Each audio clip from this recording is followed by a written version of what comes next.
برادران ملت اسلامیہ، السلام علیکم ورحمۃ اللہ وبرکاتہ۔ الحمد للہ وکفا وسلام علی حبیبہ المصطفى، اما بعد فاعوذ باللہ من الشیطان الرجیم، بسم اللہ الرحمن الرحیم۔ ان اللہ وملائکتہ یصلون علی النبی یا ایہا الذین آمنوا صلوا علیہ وسلموا تسلیما۔ اللهم صل على سيدنا محمد معدن الجود والكرم وآله وأصحابه الكرام وابنه الكريم وبارك وسلم صلاة دائمة سرمدا أبدا۔ قال الله تعالى في كلامه البليغ: أعوذ بالله من الشيطان الرجيم، ألا إن أولياء الله لا خوف عليهم ولا هم يحزنون الذين آمنوا وكانوا يتقون لهم البشرى في الحياة الدنيا وفي الآخرة۔ صدق اللہ مولانا العظیم۔ حضرات، قرآن عظیم کی آیات بینات یہ ببانگ دہل ہمیں اعلان کرتی ہیں کہ دنیا میں کچھ لوگ ایسے ہیں جن کو دنیا کی کسی بھی بڑی طاقت کا کوئی خوف نہیں ہوتا، اور نہ ہی کسی بڑی پاورفل طاقت کو دیکھ کر کے وہ گھبراتے ہیں۔ کبھی ایسا نہیں ہوتا۔ قرآن ان کے متعلق اعلان کر رہا ہے، اور یہ ہوتے کون ہیں جو بالکل بے خوف ہو کر زندگی گزارتے ہیں؟ وہ اللہ کے اولیاء کی جماعت۔ الا ان اولیاء اللہ لا خوف علیہم، جو اللہ کے ولی ہیں۔ ولی کون ہوتا ہے؟ ولی کے کئی معنی ہیں، دوست کے بھی ہیں، مددگار کے بھی ہیں، غلام کے بھی ہیں، مولا کے بھی ہیں، آقا کے بھی ہیں۔ یہاں پر جو اللہ کے اولیاء کا معنی لیا جاتا ہے وہ اللہ کے دوست، اللہ کے محبوب۔ وجہ یہ ہے کہ جو پیدا ہوتے ہی دنیا میں اللہ اکبر کی آواز سن کر کے آیا، جس کا مطلب یہ ہوتا ہے اللہ سب سے بڑا۔ جب بھی ہمارے گھر بچہ پیدا ہوتا ہے، کسی بھی مسلمان گھر میں، اس کے کانوں میں سب سے پہلی جو آواز ہم دیتے ہیں وہ اذان کی، اللہ اکبر اللہ اکبر، اللہ سب سے بڑا ہے، اللہ سب سے بڑا۔ اور مسلمان کی زندگی جب ختم ہونے کو آتی ہے، ہماری روح نکل جائے اور ہمیں کفن دے کر جنازہ لا کر امام کے سامنے رکھا جاتا ہے، امام پھر ہمارے جنازے پر سب سے پہلی تکبیر جو باندھتا ہے اللہ اکبر کہہ کر، اللہ سب سے بڑا ہے۔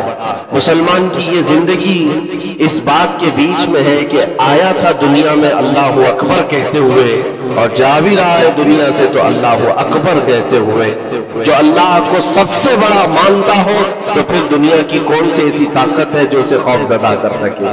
اسے کون سی طاقت ہے جو ڈرا سکے؟ لیکن بہت سارے ایسے ہیں کہ غفلت میں آ کر کے وہ کسی اور کو بڑا سمجھ لیتے ہیں، کبھی حالات کو بڑا سمجھتے ہیں، کبھی تخت و تاج کو بڑا سمجھ لیتے ہیں، کبھی طاقت و قوت کو، فوج کو، نظام کو، ان کا رعب اپنے سینے پر ڈال کر کے جینے لگ جاتے ہیں، جبکہ اللہ تعالیٰ فرماتا فَلَا تَخْشَوْهُمْ وَاخْشَوْنِي، ان سے مت ڈرو، مجھ سے ڈرو۔ اللہ کا خوف جس کے دل میں آ گیا، اللہ اس کو ہر خوف سے آزاد کرتا ہے، ہر خوف سے آزاد کرتا ہے۔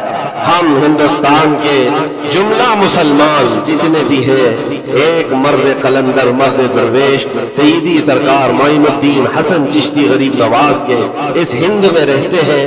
ظاہر سی بات ہے کہ ان کی سیرت ہم سب کے لیے ایک بہت بڑا مشعل راہ، بہت بڑا نمونہ عمل ہے۔ آپ کو پتا ہے غریب نواز کو ہند الولی کہا جاتا ہے۔ وجہ یہ ہے کہ ولی کا ہندوستان، یہ نہیں ہے کہ ہندوستان کا ولی، بلکہ یہ پورا ہند ہی ولی کا ہے۔ دربار غریب نواز سے ہندوستان کو جوڑا گیا ہے، سلطان الہند بھی کہا گیا، سلطان الاولیاء بھی کہا گیا۔ لیکن جانتے ہیں ان کے آنے کا راستہ اتنا پیچیدہ تھا، وہ سن 583 کی بات تھی، 583 ہجری چل رہی تھی، جب آپ حرم کعبہ سے نکل کر مدینہ طیبہ جا رہے تھے۔ اس وقت آپ کی عمر تقریباً 45 سال کے آس پاس کی تھی۔ نہایت ہی عبادت گزار، تقوی شعار، 20 سال اپنے پیر و مرشد کی خدمت کر کے وہ حرم کعبہ میں پہنچے تھے۔ 20 سال کے بعد جب مسجد نبوی میں گئے تو عجیب سی کیفیت تھی۔ سلام کیا رسول پاک صلی اللہ علیہ وسلم کے دربار میں تو جواب قبر انور سے آیا، وعلیک السلام یا معین الدین شیخ البر والبحر، اے معین الدین تجھ پر میری سلامتی ہو، اللہ کی سلامتی ہو جو خشکیوں کا بھی اور تریوں کا بھی تجھے امام بنایا گیا۔ اور آواز یہ نبی کریم صلی اللہ تعالی علیہ وسلم کے دربار سے سننے والی آواز تھی۔ آپ گھبرائے تھے، تھوڑا سا سراسیمگی تھی۔ یہ ہندوستان کی طرف اشارہ کر کے میرے آقا صلی اللہ تعالی علیہ وسلم نے فرمایا تھا کہ تجھے ہند کی ولایت دی جاتی ہے۔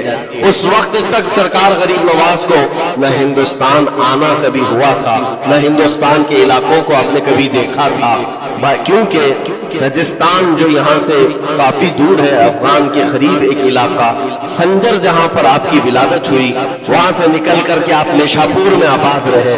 اس کے بعد 40 سال کے بعد حرم کعبہ اور حرم مدینہ میں رہے، لیکن اچانک یہ بات کہ تمہیں ہند کی ولایت دی جاتی ہے ایک تعجب والی بات ہے۔ نئی جگہ پر بھیجا جا رہا ہے۔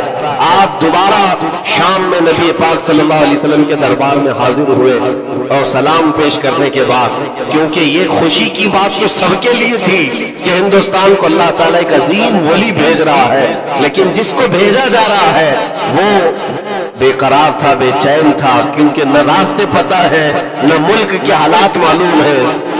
بارگاہ مصطفیٰ صلی اللہ علیہ وسلم میں دوبارہ جب حاضری ہوئی، عرض کیا آقا آپ کا حکم، اس کی تعمیل کے لیے بندہ حاضر ہے، لیکن نہ یہ فقیر ہندوستان کے راستے دیکھا ہے، نہ وہاں کے حالات معلوم ہے۔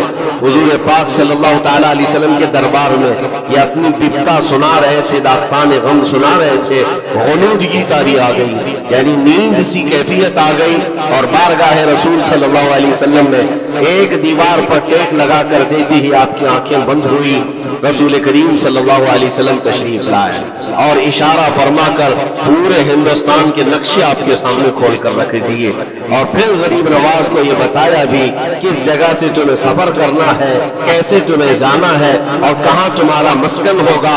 سرکار غریب نواز فرماتے ہیں اس ایک خواب میں میں نے رسول کریم صلی اللہ تعالیٰ علیہ وسلم کے ہاتھ میں اجمیر کے پہاڑ بھی دیکھ لی، وہاں کے قلعے بھی دیکھ لی جو موجود تھے، اور اس کے بعد پھر کس بات کا خوف ہے، کس بات کا ڈر ہے؟ جنہوں نے راستے بتائے ہیں وہ ہادی رسول، وہ ہادی عالم ہے۔ نبی پاک صلی اللہ علیہ وسلم آئے ہیں پوری کائنات کو راستہ دکھانے کے لیے، اور جنہوں نے غریب نواز کو ہند کا راستہ بتایا ہو پھر ڈر کس بات کا؟ جب آپ بیدار ہوتے ہیں تو اپنے ساتھ 40 قطب اولیاء کرام کی جماعت لے کر مدینہ طیبہ سے سفر کے لیے نکلے تھے۔ میرے عزیزو اب بات یہاں آتی ہے، اسی لیے مدینہ طیبہ سے یہ پورا پلان ہوا ہے، مدینہ طیبہ سے بھیجا گیا ہے، مدینہ طیبہ سے پلیسمنٹ ہوا ہے، اسی وجہ سے آج تک تاریخ غریب نواز کو عطائے رسول کہتی ہے۔ عطائے رسول ہے، رسول اللہ کی عطا ہے، ہندوستان والوں کے لیے خاص عطا ہے میرے آقا صلی اللہ علیہ وسلم کی۔ جب وہ سفر کے لیے نکلے سن 83 سے چلے تھے تو یہاں ہندوستان پہنچتے پہنچتے آپ کو 87 یعنی 4 سال کا عرصہ لگ گیا تھا۔ 4 سال کے عرصے کے بعد آپ پہنچے میرے عزیزوں، نہ پلینوں کا سفر نہ جہازوں کا سفر کہ اڑ کر کے ادھر سے ادھر آ گئے، وہ تو پیدل قافلہ نکلا تھا، درویشوں کا قافلہ تھا، اور وہاں مدینہ طیبہ سے نکل کر بغداد پہنچے۔ بغداد میں اولیاء کاملین کی صحبت پائی، وہاں سے پھر نیشاپور، پھر اس کے بعد ہرات، اور افغان کے علاقے ہوتے ہوئے لاہور پہنچے۔ لاہور میں سرکار داتا گنج بخش عالم رحمۃ اللہ تعالی علیہ کے دربار میں چلہ کشی فرمائی، وہاں سے دلی پہنچے۔ یہاں یہ پورا جو راستہ ہے 4 سال کا میرے عزیز و تاریخ میں ہے، سرکار غریب نواز جس راستے سے چلتے جاتے تھے جو کافر یا مشرک بھی دیکھتا وہ دائرہ اسلام میں داخل ہو جاتا۔ نور الہی، نور وحدت کا ٹکڑا آپ کی جبین اقدس پر ایسا چمکتا تھا کہ لوگ جو آتے وہ پھر آپ کی صحبت سے دور کوئی جاتا نہیں تھا۔ دلی میں جہاں آپ آئے ایک عجیب اتفاق ہے، اس وقت کھانڈے راؤ ایک بڑا راجہ تھا، اس کا قلعہ تھا، اس کے سامنے ہی آپ نے پڑاؤ ڈال دیا۔ سرکار غریب نواز رضی اللہ تعالیٰ عنہ کی یہ داستان، یہ تاریخ، وہاں پر آپ نے اپنا پڑاؤ ڈال دیا، اور ان بت پرستوں کے لیے بڑا پیچیدہ مسئلہ تھا کہ ایک درویش آیا ہے۔ ایک بات میں آپ کو بتاؤں، یہ جو تعصبات پھیلا ہوا، یہ زہر پھیلا ہوا، یہ آج کا نہیں ہے، یہ باپ داداؤں کے پشت میں بھی ان کے موجود رہا ہے۔ اسلام اور مسلمانوں کے خلاف زہر مشرکین کے دلوں میں یہ بہت پرانی چیز ہے، نہیں ہے، بہت پرانی چیز ہے۔ تعصب دلوں کے اندر گڑھن رکھنا اور کبھی ایکسپٹ نہ کرنا، یہ سرکار غریب نواز جس دن ہند میں قدم رکھ رہے اسی دن سے آپ نے اس کو فیس کیا ہے، اسی دن سے آپ نے اس کو دیکھا ہے۔ اور وہاں پر کھانڈے راؤ کی جماعت نے بہت کوششیں کی کہ یہ دلی میں داخل ہوا، یہیں سے ان کو ختم کر دیا جائے، نکال دیا جائے، لیکن عجیب اتفاق یہ ہے کہ یہ جو جماعت آئی تھی سرکار غریب نواز کے ساتھ، نہ ان کے ہاتھوں میں تلوار ہے، نہ بھالے ہیں، نہ چاقو ہے، نہ چھری ہے، یہ تو گدڑیاں پہنی ہوئی درویشوں کی جماعت، گدڑیاں پہنی ہوئی درویشوں کی جماعت جو جھولے میں سوکھی روٹی رکھتے تھے اور پانی میں بھگو کر کھا لیا کرتے تھے۔ ان کے پاس نہ کوئی ہتھیار ہے، نہ کوئی سامان حرب، سامان جنگ ہے، ان کو نکالا جائے تو کس بات سے نکالا جائے، ہمت بھی نہ ہوتی تھی۔ یہاں تک کہ جو آپ کو وہاں سے جانے کی بات کرنے کے لیے آتا تھا، تھوڑی دیر محفل میں بیٹھتا اور کھڑا رہتا اور کلمہ پڑھ کر پھر مشرف اسلام ہو جاتا۔ دلی کے اندر ایک دن کے اندر 1000 لوگ اسلام میں داخل ہوئے تھے۔ سرکار غریب نواز رضی اللہ تعالیٰ عنہ نے تلوار سے اسلام میں داخل نہیں کیا ہے، نہ ہی کسی کو ڈرا دھمکا کر کے۔ وہ سوکھی روٹی کھانے والے کس بات سے ڈراتے لوگوں کو؟ ان کے پاس کون سا ایٹم بم تھا؟ یہاں موجود جو راجے مہاراجے تھے ان کے پاس فوج بھی تھے، ہاتھی بھی تھے، گھوڑے بھی تھے، سب کچھ تھا، لیکن آنے والا مرد قلندر کیا لے کر کے آیا تھا؟ تاریخ میں بتایا جاتا ہے یہ وہ زمانہ تھا جب شہاب الدین غوری ہند کے اوپر حملے کر کے یہاں پر آنے کی کئی مرتبہ کوشش کیا۔ یہ افغان کا بادشاہ تھا شہاب الدین غوری، جب ہندوستان پر کئی مرتبہ حملے کر کے ناکام لوٹ رہا تھا، بیچ راستے میں ان فقیروں کی جماعت سے بادشاہ کی جماعت کی ملاقات ہو گئی۔ سپاہی جا رہے تھے شکست کھا کر اور یہ درویشوں کا قافلہ ادھر آ رہا تھا، دیکھا پہچانی سی صورتیں لگتی ہیں، جا کر کے ایک سپاہی نے پوچھا بابا آپ لوگ کہاں جا رہے ہیں؟ تو بابا جو جماعت میں آ رہے تھے انہوں نے کہا ہندوستان فتح کرنے جا رہے ہیں۔ بڑی بات ہے، گدڑیاں پہنے ہوئے، پیون لگے کپڑے ہیں، جھولیاں لٹکائے ہیں، اور اس نے دیکھ کر کے کہاں مارا سپاہی نے کہا یہ دیکھتے ہو ہمارے بادشاہ کی فوج ہے، اس میں ہاتھی گھوڑوں کی تعداد دیکھو، ذرا سامان جنگ تو دیکھو، اس میں نیزے تلواروں کی چھلک تو دیکھو، اور آپ یہ چند فقیروں کی جماعت لے کر ہند فتح کرنے کی بات کر رہے ہیں۔ تب سرکار غریب نواز کے کانوں میں آواز آئی تو آپ نے کہا اس سے کہہ دو فرق یہی ہے، تم جب لڑنے کے لیے جاتے ہو تو یہی ہاتھی گھوڑے اور تلواروں کے بھروسے جاتے ہو، معین الدین صرف اللہ اور اس کے رسول کے بھروسے جا رہا ہے۔ ہمارے پاس جو طاقت ہے وہ اللہ اور اس کے رسول کے ساتھ ہونے کی طاقت ہے۔ آج کے زمانے میں غریب نواز کا یہ جملہ ہمارا حوصلہ بڑھا دیتا ہے، کوئی ہو یا نہ ہو اللہ ہمارے ساتھ، اللہ ہمارے ساتھ ہے، حالات جتنے بھی بدلتے جائیں، لیکن میرے عزیزو اللہ حی و قیوم ہر چیز کو دیکھ رہا ہے، اس سے کوئی چیز غافل نہیں ہے۔ بعض لوگوں نے یہ شوشل چھوڑنا شروع کر دیے کہ اب ان کا مستقبل کیا ہوگا، اب ان کا فیوچر کیا ہوگا، نئی حکومتیں آئیں گی، نیا نظام آئے گا، اب تمہاری نہ مسجدوں کی خیر ہے، نہ میناروں سے آواز آئے گی، نہ تمہاری اذانوں کا اور نہ ہی تمہارے نمازوں کا کچھ فیوچر ہے۔ یہ سب باتیں ان لوگوں کے ذریعے سے آ رہی ہے کہ کسی کے فضلہ خار ہے یا کسی کے الیکشن کے پیسے کھائے ہوئے لوگ ہیں۔ میں کہتا ہوں جو سچا مومن ہے وہ اس بات پر عہد کرتا ہے، کربلا کی سرزمین پر بھی اذان کی آواز بند نہ ہو سکی تھی، جہاں بہتا خون بھی بتا رہا تھا اسلام زندہ ہوتا ہے ہر کربلا کے بعد۔ آج یہ حالات اگر ہمارے موافق نہیں ہے تو میرے عزیزوں نسلوں میں کوئی تو آئے گا جو صلاح الدین بن کر کے ابھرے گا، نسلوں میں کوئی تو آئے گا جو غریب نواز کا غلام بن کر معین الدین بن کر کے نکلے گا۔ اس لیے کہ حالات ہر وقت ایک طرح کے نہیں ہوتے، ہم نے تاریخ دیکھی ہے اور رب تعالیٰ کا قانون ہے، کبھی بادشاہوں کو فقیر بنا دیتا ہے اور کبھی فقیروں کو بادشاہ کا منصب عطا کر دیتا ہے۔ جب سرکار غریب نواز دلی کے سرزمین پر